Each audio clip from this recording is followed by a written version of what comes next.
आणि जर पुन्हा याच लोकांना जर तुम्हाला मतदान करायचं असेल, तुमचं आयुष्य तुम्हाला लख लाभो.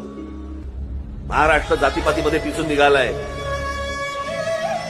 आमच्या विदर्भामध्ये, महाराष्ट्राच्या मराठवाड्यामध्ये आमच्याकडे आत्महत्या होत आहेत, शेतकरी आत्महत्या करतायत, बेरोजगार रोजगार मिळेल म्हणून आ वाचून बसलेला आहे, छोट्या छोट्या मुलींवरती बलात्कार होत आहेत, अनेक महिला पळवल्या जात आहेत.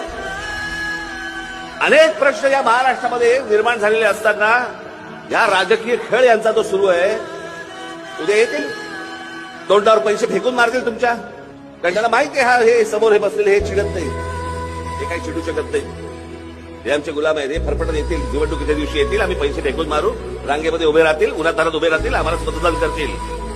हा बाबानं त्यांचा समज जोपर्यंत तुम्ही खोडून काढत नाही, ह्यांना यांची जागा दाखवत नाही, ह्यांना यांची लायकी दाखवत नाही, तोपर्यंत काहीही घडणार नाही. आम्ही फक्त आत्महत्यांचे आकडे फक्त वाढताना बघत राहू.